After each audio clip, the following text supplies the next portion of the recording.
அல்ஹம்துலில்லாஹி ரப்பில் ஆலமீன் வல்லாகிபத்து லில் முத்தகீன் வலா உத்வான இல்லா அலல் ஸாலிமீன் வஸ்ஸலாத்து வஸ்ஸலாமு அலா அஷ்ரஃபில் அன்பியாஇ வல் முர்ஸலீன் முஹம்மதின் ஸல்லல்லாஹு அலைஹி வஸல்லம் வ அலா ஆலிஹி வ ஸஹ்பிஹி அஜ்மஈன் அம்மா பஅத். யா அய்யுஹல்லதீன ஆமனுத்தகுல்லாஹ ஹக்க துகாத்திஹி வலா தமூதுன்ன இல்லா வ அன்தும் முஸ்லிமூன். இஸ்லாமிய கடமைகளை அவர்கள் செய்தார்கள். அதை செய்து கொண்டிருக்கும் போது 2 வாரங்கள் கழித்துத்தான் இப்போது மஸ்ஜிது நபவி இருக்கின்ற இடத்துக்கு அங்கிருந்து அவர்கள் இடம்பெயர்ந்து சென்று, அந்த இடத்துக்கு சென்றதுக்கு பின்னாலும் மக்களுடைய குடியமைப்புகளை, அவர்களுடைய குடியேறுகின்றவர்களுடைய இடங்களை அமைப்பதற்கு முன்னதாக பள்ளிவாசலைத்தான் நிறுவினார்கள். அதனால் ஒரு கிராமத்துக்கு மிக முக்கியமான அவசியமான ஒன்று பள்ளிவாசல். அந்த குபா மஸ்ஜிதுடைய தகுதி எந்த அளவுக்கு ஆகிவிட்டது என்று சொன்னால், நபி ஸல்லல்லாஹு அலைஹி வஸல்லம் சொன்னார்கள், யாரேனும் குபா மஸ்ஜிதிலே 2 ரக்காத்துகள் தொழுவார்களாயிருந்தால் அந்த தொழுகை ஒரு உம்ராவுக்கு சமமானது என்ற அளவுக்கு அந்த பள்ளிவாசலுக்கு ஒரு விசேஷ தன்மையும் எடுத்து சொன்னார்கள். அதனால் ஒரு கிராமத்திலே மக்களை சமாதானமாக சகோதரத்துவமாக ஒன்று சேர்த்தக்கூடிய ஒரு இடம்தான் இந்த மஸ்ஜித். அப்படியான ஒரு மஸ்ஜிதுக்காக மக்கள் தங்களுடைய பொருளாதாரத்திலிருந்து முடிந்த அளவு தியாகம் செய்வார்களாயிருந்தால் அதற்குரிய பலனை அல்லாஹ் எப்படி கொடுக்கிறான் என்று சொன்னால், ஒரே ஒரு தனி மனிதன் ஒரு மஸ்ஜிதை கட்டினால் அதற்கு பகரமாக அல்லாஹ் தஆலா மறுமையில் சுவர்க்கத்திலே ஒரு மாளிகையை கொடுக்கிறான், சுவர்க்கத்தில் ஒரு வீட்டை கொடுக்கிறான். ஆனால் ஒரு மஸ்ஜிதை கட்டுவதற்காக ஒரு கூட்டம் ஒன்று சேர்ந்து 5 பேரோ 10 பேரோ 50 பேரோ 500 பேரோ 1000 பேரோ சேர்ந்து ஒரு மஸ்ஜிதை கட்டினாலும், 1000 பேர் ஒரு மஸ்ஜித் கட்டினால் அந்த 1000 பேருக்கும் 1000 வீடுகள்.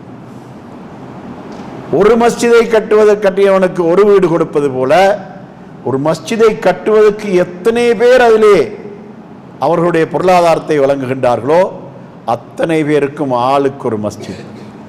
ஒருவர் 1 கோடி கொடுத்திருப்பார், ஒருவர் 50 லட்சம் கொடுத்திருப்பார், ஒருவர் 5 லட்சம் கொடுத்திருப்பார், ஒருவர் 1000 கொடுத்திருப்பார். 1 கோடி கொடுத்தவருக்கும் ஒரு வீடுதான், 1000 கொடுத்தவருக்கும் ஒரு வீடுதான். அந்த அளவுக்கு அல்லாஹ் தஆலா தனக்காக கட்டப்படுகின்ற மஸ்ஜிதுக்கு உதவி செய்கின்றவர்களுக்கு அல்லாஹ் உதவி செய்கிறான். நபி ஸல்லல்லாஹு அலைஹி வஸல்லம் என்ன சொன்னார்கள்? மன் பனா லில்லாஹி மஸ்ஜிதன் பனல்லாஹு லஹு பைத்தன் ஃபில் ஜன்னah. யார் அல்லாஹ்வுக்காக இந்த பூமியிலே ஒரு பள்ளிவாசலை கட்டுவதற்கு உதவி செய்கின்றாரோ அவருக்கு அல்லாஹ் தஆலா சுவர்க்கத்திலே ஒரு வீட்டை கட்டுகின்றான் என்று நபி ஸல்லல்லாஹு அலைஹி வஸல்லம் சொல்லிவிட்டார்கள். அந்த வகையிலே இந்த மல்வானையிலே இந்த மஸ்ஜிதை பாரிய அளவிலே கட்டுவதற்காக உதவி செய்த அத்தனை சகோதரர்களுக்கும் அல்லாஹ் தஆலா சுவர்க்கத்திலே அவர்களுக்குரிய அந்த மாளிகைகளை தயார்படுத்தி இருக்கிறான் என்ற இந்த நல்ல செய்தியை நான் உங்களுக்கு ஆரம்பத்திலே சொல்லிக்கொள்ள விரும்புகின்றேன். அல்லாஹ்வுடைய நல்லடியார்களே, அன்புள்ள சகோதரர்களே, அல்லாஹ் தஆலா திருமறை குர்ஆனிலே சொல்கிறான், இன்னமா யதகப்பலுல்லாஹு மினல் முத்தகீன். அல்லாஹ் தஆலா ஒப்புக்கொள்வதெல்லாம் தக்வா உடையவர்களிடமிருந்து செய்கின்ற அமல்களைத்தான் என்று அல்லாஹ் தஆலா சொல்கிறான். அல்லாஹ்வுக்காக யார் எந்த பணியை செய்தாலும் அதற்குரிய கூலி அல்லாஹ் தஆலா நிச்சயமாக மறுமையில் கொடுப்பான் என்பதை இந்த திருமறை வசனம் நமக்கு சொல்லிக் கொண்டிருக்கின்றது. அதனால் நம்மை பொறுத்தவரையிலே இந்த மஸ்ஜிதிலே நாம் எந்த விதமான பாகுபாடுகளோ வேறுபாடுகளோ எதுவுமே இந்த மஸ்ஜிதில் இல்லை. இந்த மஸ்ஜித் அல்லாஹ்வுக்காக கட்டப்பட்ட இந்த மஸ்ஜித் அல்லாஹ்வுடைய மார்க்கத்தையும் அவனுடைய தூதர் ஸல்லல்லாஹு அலைஹி வஸல்லம் அவருடைய வழிமுறையையும் செயல்படுத்தக்கூடிய ஒரு இடமாகத்தான் இந்த இடம் இருந்து கொண்டிருக்கின்றது. இந்த இடத்திலே நாம் செய்கின்ற எந்த ஒரு செயல்பாடும் அத்தனை செயல்பாடுகளும் அல்லாஹ்வுடைய குர்ஆனுக்கும் நபியுடைய சுன்னாவுக்கும் பொருத்தமானதாக இருந்து கொண்டிருக்கும். நான் உங்களுக்கு ஒரு முக்கியமான செய்தியை, கடந்த கால வரலாற்றோடு தொடர்பான ஒரு செய்தியை நான் சொல்லி வைக்க விரும்புகின்றேன். புத்தளம் மாவட்டத்திலே ஏத்தாளை என்ற ஊருக்கு 1977ஆம் ஆண்டு நாம் தௌவாவுக்கு சென்றோம். 3 நாள் இஜ்திமா செய்தோம்.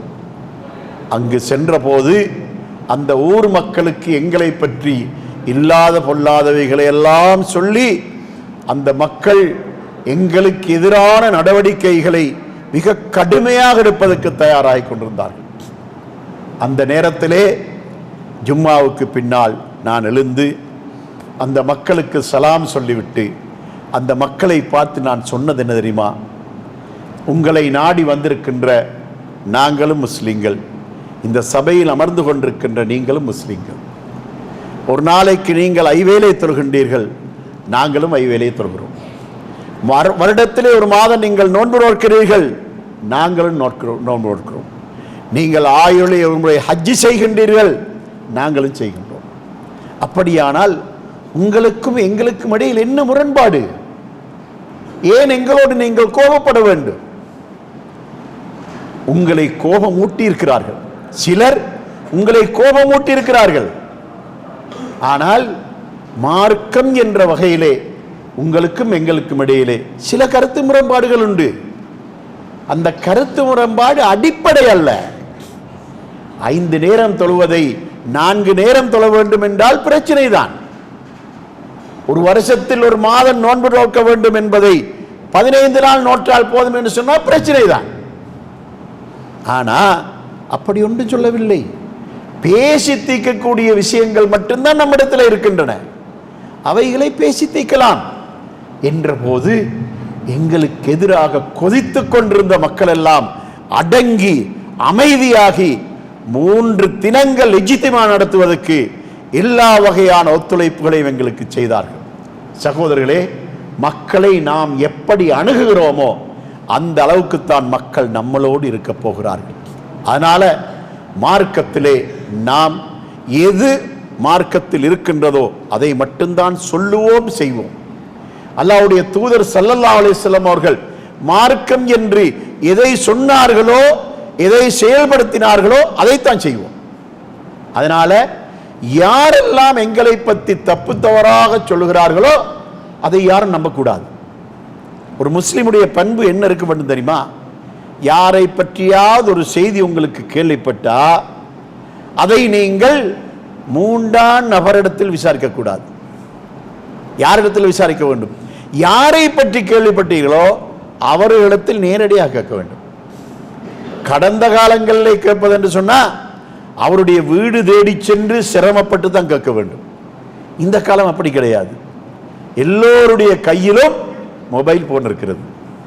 அவருடைய நம்பருக்கு கோல் எடுத்து என்னை பற்றி நீங்கள் இப்படி சொன்னதாக இன்னார் சொன்னார், உண்மைதானா என்றா அது பொய்யாக இருந்தா என்ன சொல்லுவார்? இல்லையே, நான் சொல்லவில்லையே, நான் அப்படி உங்களை பற்றி சொல்லுவேனா? பிரச்சனை தீர்ந்து விடுகிறது. நேரடியாக அவரிடத்தில் கேட்காமல் 3ஆம் நபர் 4ஆம் நபர் 5ஆம் நபர் இடத்தில் நாம் பேசும்போது ஊரிலே பெரியதோர் ஃபித்னா அங்கே உண்டாகி விடுகின்றது. அதனால் நமக்கு மத்தியிலே சகோதரத்துவத்தை நாம் பாதுகாக்க வேண்டுமாயிருந்தா நாம் மிக மிக கவனமாகவும் எச்சரிக்கையாகவும் நடந்து கொள்ள வேண்டும். சகோதரர்களே, நபி ஸல்லல்லாஹு அலைஹி வஸல்லம் அவர்கள் சஹாபாக்களுக்கு மார்க்கத்தை எளிமையாகவும் நளினமாகவும் கற்றுக் கொடுத்தார்கள். நாம் அதைத்தான் செய்ய வேண்டும். ஒரு நபித்தோழர் நபி ஸல்லல்லாஹு அலைஹி வஸல்லம் அவர்களை பார்த்து மாஷா அல்லாஹு வஷிஅத என்று சொன்னார். நபி ஸல்லல்லாஹு அலைஹி வஸல்லம் அவர்கள் அந்த தோழரை பார்த்து சொன்னார்கள், மாஷா அல்லாஹு வஷிஅத என்றால் அல்லாஹ்வும் நீங்களும் நாடினால் என்பதுதான் அர்த்தம். நபி ஸல்லல்லாஹு அலைஹி வஸல்லம் அவர்கள் அந்த தோழரை அன்பாக கண்ணியமாக பார்த்து சொன்னார்கள், தோழரே, அஜஅல்தனி லில்லாஹி நித்தா, என்னை நீ அல்லாஹ்வுக்கு நிகராக்கி விட்டாயா? நீ அப்படி சொல்லாதே. குல் மாஷா அல்லாஹ் சும்ம ஷிஅத, நீ எப்படி சொல்ல வேண்டும்?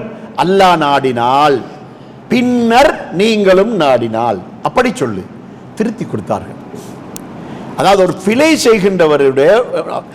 செய்கின்றவரோடு அன்பாக, பண்பாக, இரக்கமாக நடந்து கொள்ள வேண்டும் என்பதற்கு நபி ஸல்லல்லாஹு அலைஹி வஸல்லம் அழகாக நமக்கு வழிகாட்டி இருக்கின்றார்கள். நபி ஸல்லல்லாஹு அலைஹி வஸல்லம் அவர்கள் ஒரு நாள் வருகிறார்கள். சஹாபாக்கள் நபி அவர்களை கண்டு அமர்ந்திருந்தவர்கள் எழுந்து நின்று கொண்டார்கள். நபி அவர்கள் திரும்பி சென்று விட்டார்கள். கொஞ்ச நேரத்தில் மீண்டும் வந்தார்கள், மீண்டும் எழும்பினார்கள், திரும்பி சென்று விட்டார்கள். மூன்றாம் முறை வரும்போது, எழும்பிய போது நபி ஸல்லல்லாஹு அலைஹி வஸல்லம் அவர்கள் அந்த தோழர்களை பார்த்து சொன்னார்கள், எனக்காக ஏன் நீங்கள் எழுந்து நிற்கிறீர்கள்?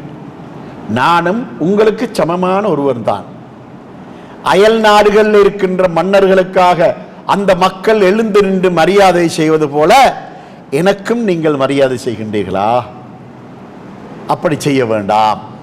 நான் வருகின்ற போது உங்களில் எவரும் நீங்கள் எழுந்து நிற்க வேண்டாம் என்று நபி ஸல்லல்லாஹு அலைஹி வஸல்லம் அந்த மக்களுக்கு கற்றுக் கொடுத்தார்கள். ஏன் முதலாம் முறை திரும்பி சென்றார்கள்? ஏன் இரண்டாம் முறை திரும்பி சென்றார்கள்? அது தஅவாவுலே முக்கியமான ஒரு அம்சம். என்ன தெரியுமா? மனதிலே ஆழமாக பதிய வேண்டும் என்பதற்காக. இந்த நிகழ்ச்சியை நபி அவர்கள் ஏன் திரும்பி சென்றார்கள் என்று அந்த தோழர்கள் சிந்திக்க வேண்டும் என்பதற்காக. அந்த நிகழ்ச்சி வாழ்க்கையில் மறக்கவே மறக்காது. நபி அவர்கள் வரும்போது சஹாபாக்கள் எழுந்து நின்று மரியாதை செய்வதை நபி அவர்கள் தடுத்திருக்கிறார்கள். இன்று நாம் பார்க்கின்றோம், நமது உலமாக்கள் சபைக்கு வருகின்ற போது யாரும் எழுந்து நிற்கக்கூடாது. அதே போல அமைச்சர்கள், மந்திரிமார்கள் யார் வந்தாலும் எவரும் எழுந்து நிற்கக்கூடாது. ஏன்? சபைக்கு வருகின்றோடைய கடமை என்ன? அஸ்ஸலாமு அலைக்கும், சலாம் சொல்லிக்கொண்டு சபைக்கு வர வேண்டும். அது அவருடைய பொறுப்பு. சலாமுடைய நிபந்தனை என்ன? பாதையிலே நேருக்கு நேர் இரண்டு பேர் சந்திப்பதா இருந்தால் அந்த இரண்டு பேரில் யாராவது ஒருவர் அவசரப்பட்டு முந்திக் கொள்ள வேண்டும். நன்மை அதற்கு அதிகம். ஆனால் ஒருவர் ஒரு இடத்திலே அமர்ந்திருக்கிறார், ஒருவர் வருகிறார் என்று சொன்னால் அமர்ந்திருப்பவர் சலாம் சொல்வது இல்லை, வருகின்றவர் சலாம் சொல்ல வேண்டும். இவர் பதில் தான் சொல்ல வேண்டும். அதே போல நம்ம பாதையில் நடந்து கொண்டிருக்கிறோம், வாகனத்தில் ஒருவர் வருகிறார், ஒரு மோட்டார் பைக்கில், ஒரு புஷ் பைசிக்கிளில், ஒரு காரில் ஒருவர் வருகிறார் என்று சொன்னால் அவர் தலையை போட்டு அஸ்ஸலாமு அலைக்கும் என்று நடந்து வருகின்றவருக்கு சலாம் சொல்ல வேண்டும். மனிதர்களுடைய கண்ணியத்தை நபி ஸல்லல்லாஹு அலைஹி வஸல்லம் அவர்கள் எந்த அளவுக்கு பாதுகாத்திருக்கிறார்கள். வாகனத்திலே செல்கின்றவருக்கு, நடந்து வருகின்றவர் தலையை நீட்டி குனிந்து மரியாதை செய்து அஸ்ஸலாமு அலைக்கும் என்று சொன்னால் அந்த வாகனத்தில் வருகின்றவருக்கு பெருமை வந்துவிடும். அந்த பெருமை அவருக்கு வரக்கூடாது என்பதனால அவர் வாகனத்தில் வருகின்றவர் தான் நடந்து வருகின்றவருக்கு சலாம் சொல்ல வேண்டும். அதே போல ஒரு சபைக்கு வருகின்றவர் சலாம் சொல்லிக்கொண்டு வர வேண்டும். அதனால்தான் பாடசாலைகளில் கூட, முஸ்லிம் பாடசாலைகளில் கூட மாற்றத்தை ஏற்படுத்த வேண்டும் என்று நாங்கள் சொல்கிறோம். அது எப்படி? இன்றைக்கு முஸ்லிம் பாடசாலைகளுடைய நிலைமை என்ன? முஸ்லிம்களுக்கென்று தனியான பாடசாலை அமைத்து தந்ததற்கான நோக்கமே நமது கலாச்சாரங்களை நாம் பாதுகாத்துக் கொள்ள வேண்டும் என்பதற்காக. நமது முன்னோர்கள் ஆரம்ப காலத்திலே இந்த நாட்டிலே நமக்காக பாடுபட்டு தியாகங்கள் செய்த நம்முடைய முன்னோர்கள் செய்த தியாகங்களிலே மிக முக்கியமான ஒரு தியாகம் தான் முஸ்லிம்களுக்கென்று தனியான பாடசாலைகளை அவர்கள் அமைத்து தந்தது. அப்படி அமைத்து தந்ததனால தான் வெள்ளிக்கிழமை ஜும்மாவுக்கென்று பாடசாலை விடப்படுகிறது, பாடசாலை மூடப்படுகின்றது. அதாவது ஜும்மாவுக்கு செல்வதற்கான வசதி செய்யப்பட்டிருக்கின்றது. அப்படி அதே நிலைமையிலே அந்த பாடசாலைக்குள் நடைபெறுகின்ற நிகழ்ச்சிகளையும் இஸ்லாமியமயப்படுத்த வேண்டும். இப்படி வகுப்புக்கு ஆசிரியர்கள் வரும்போது மாணவ மாணவிகளுக்கு அவர் சலாம் சொல்லிக் கொண்டு வருகின்ற அந்த நடைமுறையை மாற்றி அமைக்க வேண்டும். நம்மால் முடியும்.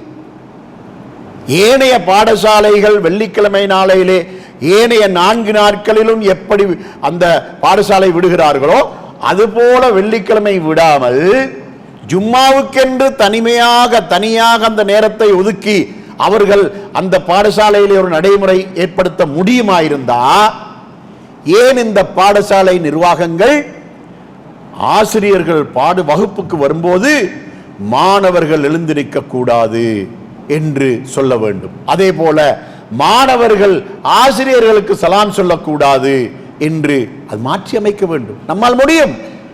எழுந்திருக்க வேண்டாம், அல்லாஹ்வுடைய தூதருக்காகவே எழுந்திருக்க வேண்டாம் என்று சஹாபாக்களுக்கு சொன்னார்கள் என்றால்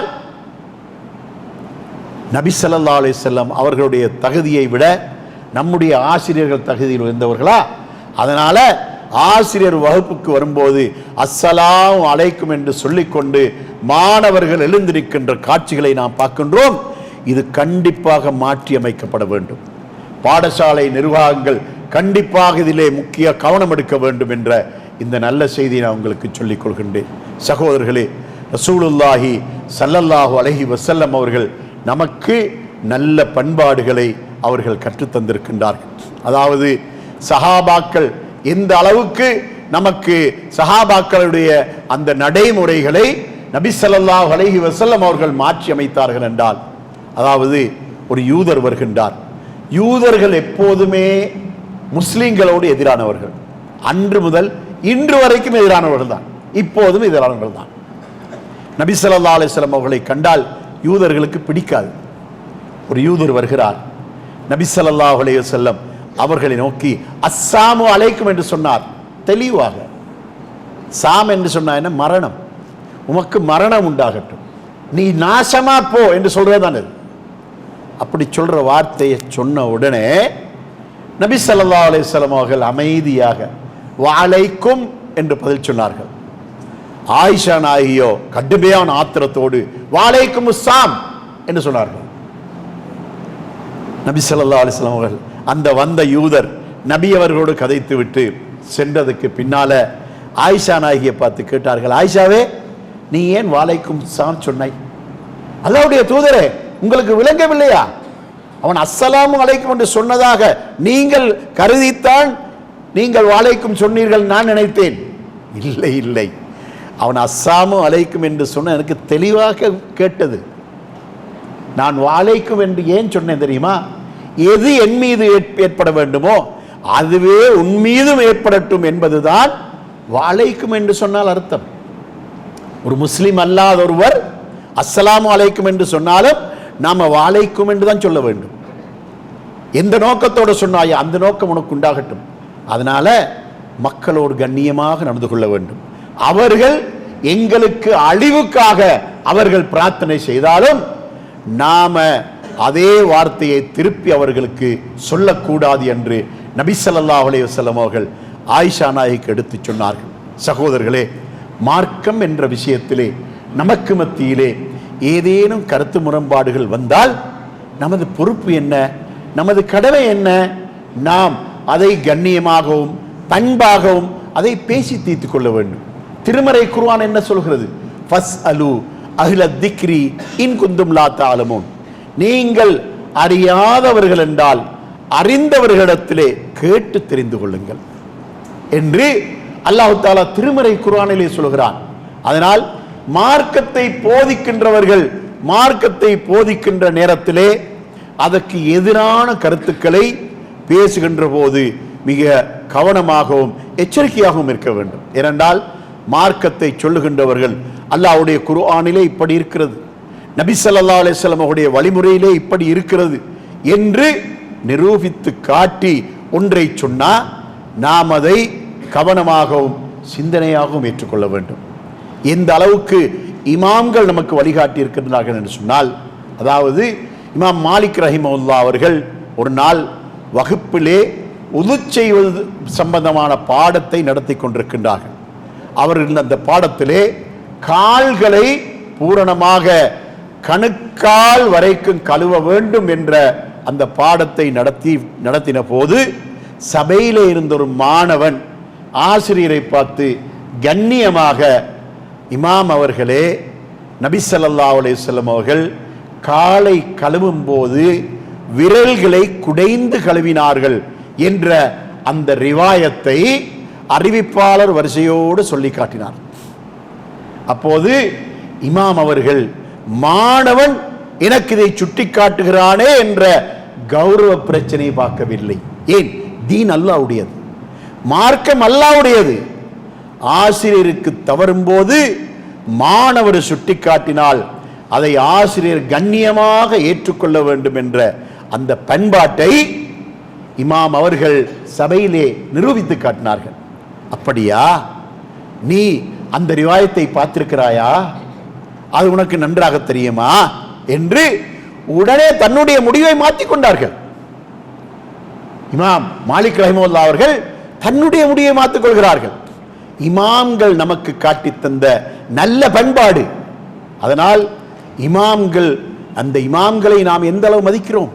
அவருடைய பேரை சொல்லும் போது வெறுமனே சாதாரணமாக நமது மக்களுடைய பேர் அப்துல்லா, அப்துல் ரஹ்மான், முஹம்மது இப்படி சொல்வது போல ஷாஃபி என்று சொல்ல மாட்டோம், மாலிக் என்று சொல்ல மாட்டோம். எப்படி சொல்கிறோம்? இமாம் மாலிக் ரஹிமஹுல்லாஹ். எப்படி கண்ணியப்படுத்துகிறோம்? இமாம் என்று சொல்கிறோம், பேரை சொல்கிறோம், கடைசியாக அல்லாஹ் அவர்களுக்கு அருள் செய்வானாக. அந்த அளவுக்கு இமாம்களை கண்ணியப்படுத்துகிறோம். ஏன்? அவர்கள் அந்த அளவுக்கு மார்க்கத்துக்காக தியாகங்கள் செய்தார்கள், பணி செய்தார்கள். அந்த பணியினால தான் இன்றைக்கு நாமெல்லாம் இந்த அளவுக்கு இஸ்லாத்தை பூரணமாக பின்பற்றுகின்ற ஒரு நிலைமை இன்று இருப்பதை கண்டு கொண்டிருக்கின்றோம். இமாம் ஷாஃபி ரஹ்மத்துல்லாஹி அலைஹி அவர்கள் இவ்வளவு தூரம் அவர்கள் கண்ணியமான ஒரு இமாம் என்று சொன்னால், அவர்கள் மார்க்கத்துக்காக பணி செய்கின்ற நேரத்திலே அவர்கள் மார்க்கத்துக்கு அவர்கள் சேவை செய்த அந்த சேவையின் போது தன்னால் ஒரு பிழை நடந்துவிடக்கூடாது, மார்க்கத்தின் பேரிலே தான் ஒரு பிழை செய்துவிடக்கூடாது என்பதனால அவர்கள் மிக பேணுதலான ஒரு செய்தியை சொன்னார்கள். இதா ரஅய்தும் கௌலி முஆரிலன் லிகௌலி ரசூலில்லாஹி ஸல்லல்லாஹு அலைஹி வஸல்லம் ஃபஹுது கௌலர் ரசூல் வதஉ கௌலி வத்ரிபூஹு அலல் ஹாயித். என்னுடைய சொல்லுக்கும் நபியுடைய சொல்லுக்கும் இடையில் முரண்பாடு எதையாவது நீங்கள் கண்டால் என்னுடைய சொல்லை விட்டுவிடுங்கள், நபியுடைய சொல்லை எடுத்துக்கொள்ளுங்கள் என்று சொல்லிவிட்டு என்ன சொன்னார்கள் தெரியுமா? தன்னுடைய சொல் ஒருபோதும் மக்கள் மத்தியில் இருக்கவே கூடாது என்பதனால அதை அழித்து போடுங்கள் என்று சொல்றதுக்கு ஒரு உவமானம் சொன்னாங்க. என்னது? வத்ரிபூஹு அலல் ஹாயித். அதை தூக்கி சுவரில் அடிங்க. சுவரில் அடிங்க அர்த்தம் என்ன தெரியுமா?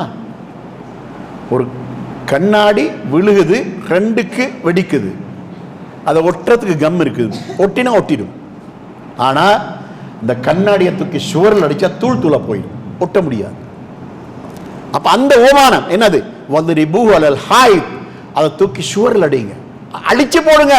நான் சொன்னதாக மக்களுக்கு அதுக்கு பின்னால சொல்லாதுங்க. ஏன்? தீன் அல்லாஹ்வுடையது, அல்லாஹ்வுடைய மார்க்கம் அல்லாஹ்வுடையது. அந்த அல்லாஹ்வுடைய தீன், அல்லாஹ்வும் அல்லாஹ்வுடைய ரசூலும் சொன்னது மட்டும்தான் மார்க்கம். அதற்கு அப்பால் யார் எதை சொன்னாலும் அல்லாஹ்வுக்கும் அல்லாஹ்வுடைய ரசூலும் சொன்னதுக்கு ஒத்து வருவதென்றா ஏற்றுக்கோங்க. முரண்படுகிறதா? நீங்க நபியுடைய வழியை எடுத்துக்கொள்ளுங்கள், என்னுடைய வழியை விட்டுவிடுங்கள்.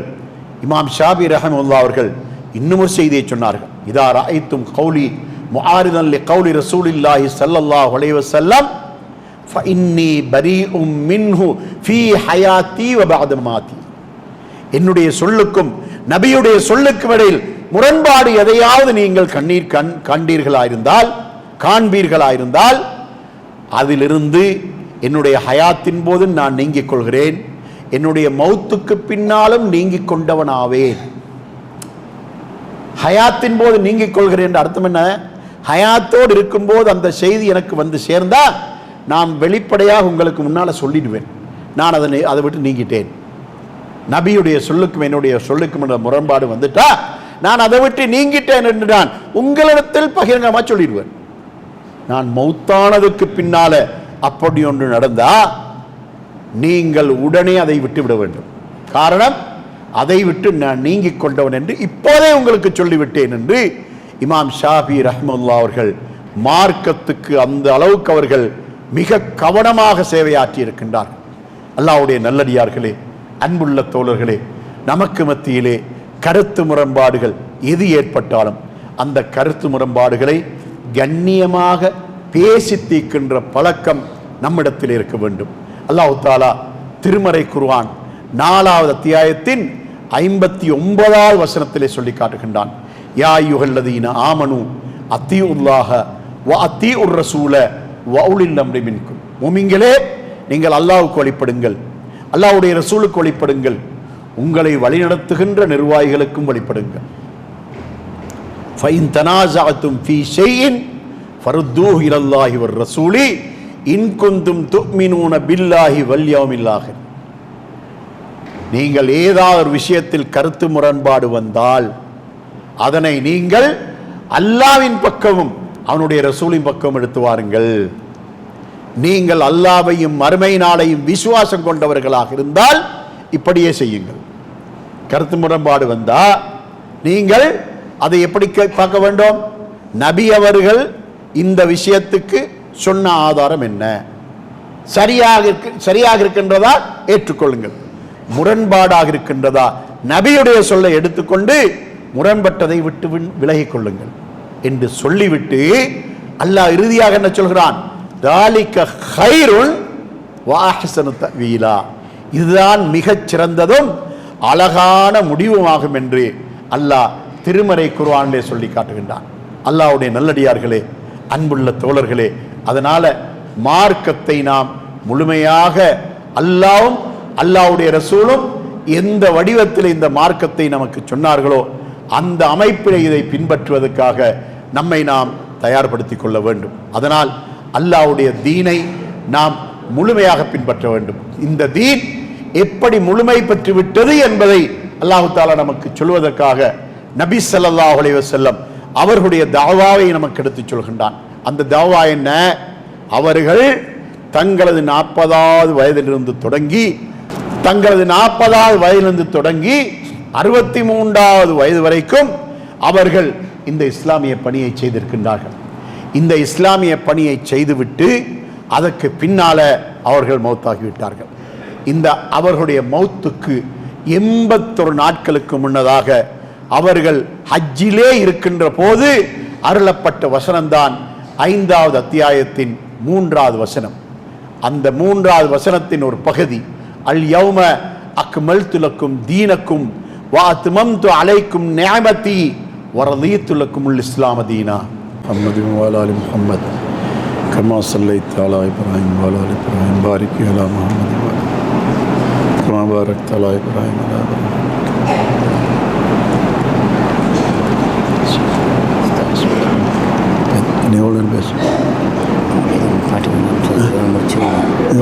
இதோடு முடிப்பேன்.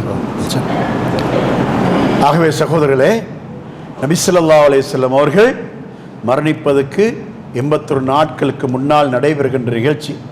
அவருடைய வாழ்க்கையில் அவர்கள் செய்த ஹஜ்ஜி ஒன்று தான். ஹஜ்ஜி கடமையாக்கப்பட்டதுக்கு பின்னால் அவர்கள் செய்த ஹஜ்ஜி ஒன்று தான். அந்த ஹஜ்ஜிக்கு பிரியாவிடை ஹஜ்ஜுன்னு சொல்றது. இறுதி ஹஜ் அல்ல, பிரியாவிடை ஹஜ்.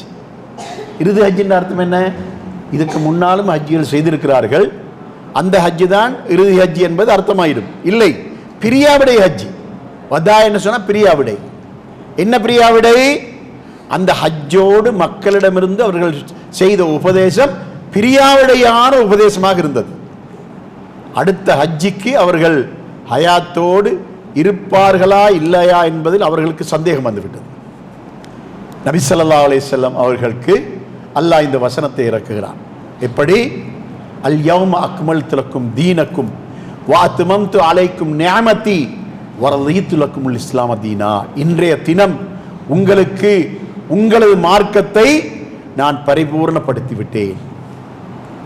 உங்களுக்கு நான் புரிந்த அருட்கொடை என்ற இந்த திருமறை குர்ஆனுடைய இந்த அருட்கொடையை நான் பரிபூர்ணப்படுத்தி விட்டேன். நீங்கள் பின்பற்றுகின்ற இந்த இஸ்லாமிய மார்க்கத்தை நான் திருப்தியாக அங்கீகரித்து விட்டேன் என்று அல்லாஹ் இந்த வசனத்தை இறக்குகிறான்.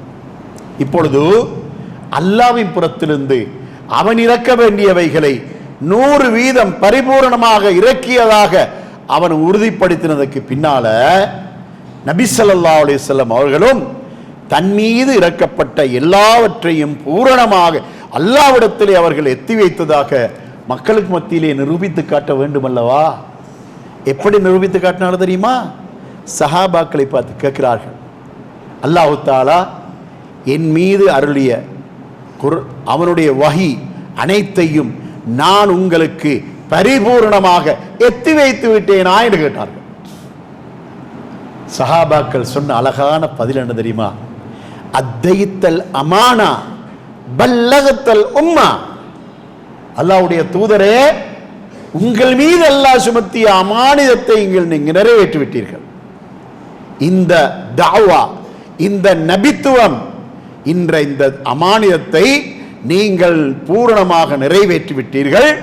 பல்லகத்தல் உம்மா, மக்களுக்கு எத்தி வைக்க வேண்டியவைகளை எத்தி வைப்பதன் மூலமாக நீங்கள் உங்கள் மீது சுமத்தப்பட்ட அமானிதத்தை நீங்கள் நிறைவேற்றி விட்டீர்கள் என்று நபி ஸல்லல்லாஹு அலைஹி வஸல்லம் அவர்களை நோக்கி சஹாபாக்கள் சொன்னார்கள். சகோதரர்களே, இதற்கு பின்னால் மினாவிலே இருக்கின்ற நேரத்திலே நபி ஸல்லல்லாஹு அலைஹி வஸல்லம் அவர்கள் சஹாபாக்களை பார்த்து ஒரு அழகான செய்தி சொல்கிறார்கள். என்ன சொன்னாங்க தெரியுமா?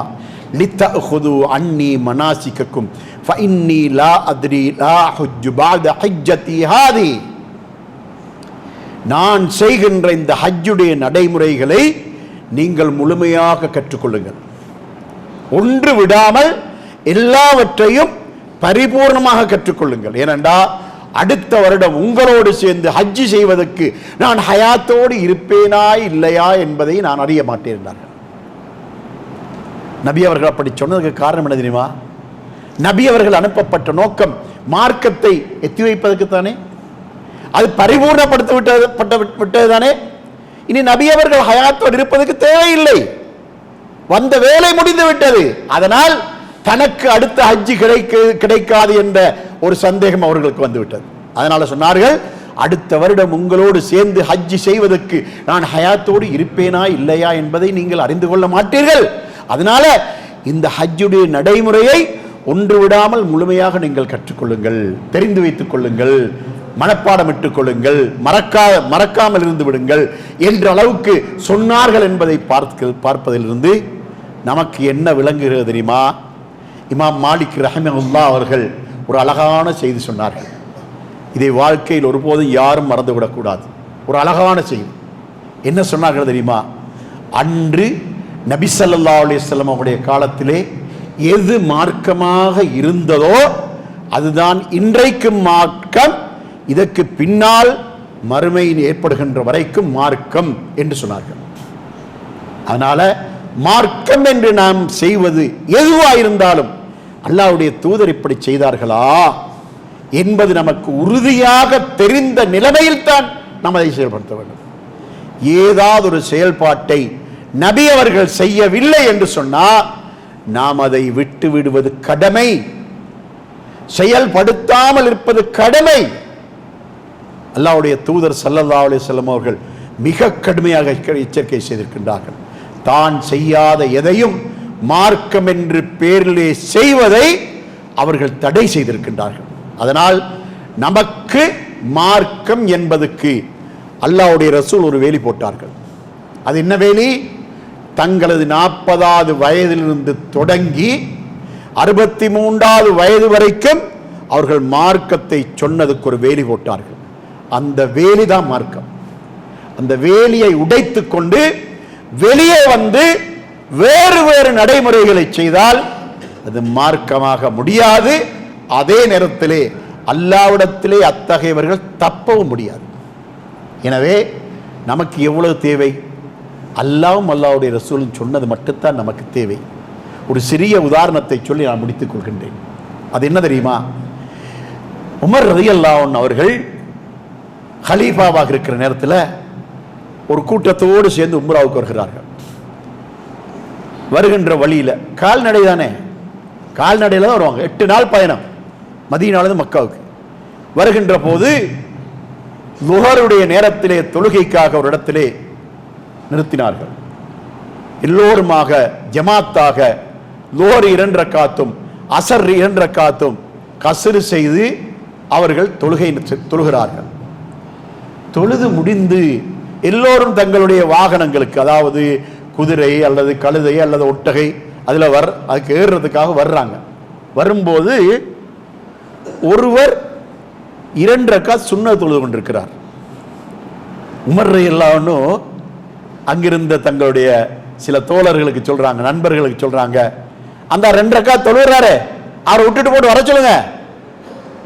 அல்லாஹ் 4 ரக்காத்துடைய ஃபர்லையே சுருக்கி 2 ரக்காத்தாக இருக்கிறான். மறுபடியும் என்ன இவருக்கு சுன்னத் தொழுகை? எப்படி கண்டிக்கிறாங்க பாருங்க. அவர் செய்த செயலை, மார்க்கத்தில் இல்லாத செயலை எவ்வளவு அழகாக ஆதாரத்தோடு பொருத்தமாக கண்டித்தார்கள் பார்த்தீங்களா? 4 ரக்காத்துடைய லோரையே அல்லாஹ் 2 ரக்காத்தாக சுருக்க சொல்லிட்டான். நாம சுருக்கி தொழுதுட்டோம். இதற்கு பின்னா என்ன சுன்னத்து? அவர் வர சொல்லுங்க. அப்ப அல்லாஹ்வுடைய ரசூல் சுருக்கி தொழுகின்ற நேரத்தில் அவர்கள் முன்பின் சுன்னத்துகளை தொழுததில்லை.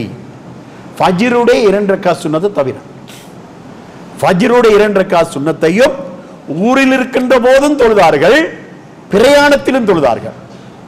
அதை தவிர மற்ற 4 வக்துடைய தொழுகையையும் பிரயாணத்தின் போது அவர்கள் கஸ்ரு ஜம்மு செய்து தொழுகின்ற அந்த நேரங்களிலே அந்த தொழுகையை அவர்கள் சுருக்கி தொழுத தொழுகையின் போது முன்பின் சுன்னத்தி என்று எந்த சுன்னத்தையும் தொழவில்லை என்பதை நாம பார்க்கிறோம். அதை உமர் ரலியல்லாஹு அன்ஹு அவர்கள் எவ்வளவு அழகான முறையில் கண்டிச்சு காட்டினாங்க. இது நமக்கு எதை காட்டுகின்ற என்றால், சஹாபாக்கள் அந்த அளவுக்கு மார்க்கத்தில் இல்லாதவைகளை செய்கின்ற போது மிக கடுமையாக கண்டிப்பாங்க. அப்துல்லா இப்னு உமர் ரலியல்லாஹு அன்ஹு, உமர் ரலியல்லாஹு அன்ஹுடைய மகன், மூத்த மகன், அவர்கள் சுன்னாவை கடைபிடிப்பதிலே மிக மிக உறுதியானவர்கள்.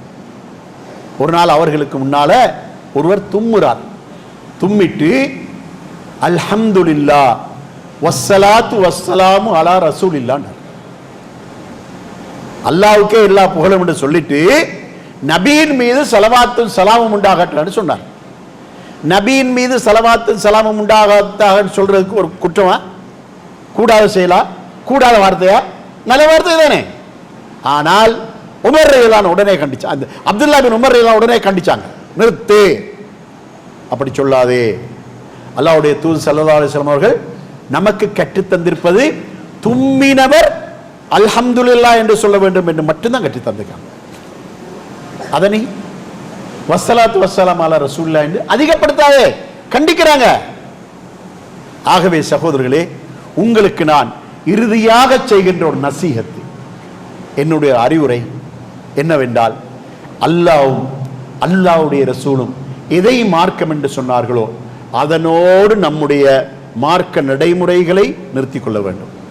அல்லாஹ்வுடைய தூதர் ஸல்லல்லாஹு அலைஹி வஸல்லம் அவர்கள் தங்களுடைய சொல்லாலும் செயலாலும் அங்கீகாரத்தாலும் மார்க்கம் என்று எவைகளை நமக்கு காட்டி தந்தார்களோ அதனோடு மட்டும் நின்று கொள்வோம். அதை தாண்டி செல்வதால நமக்கு வீண் சிரமம் என்பது ஒரு பகுதி, அல்லாஹ்வுடைய தண்டனை என்பது மறுபகுதி. ஏன்?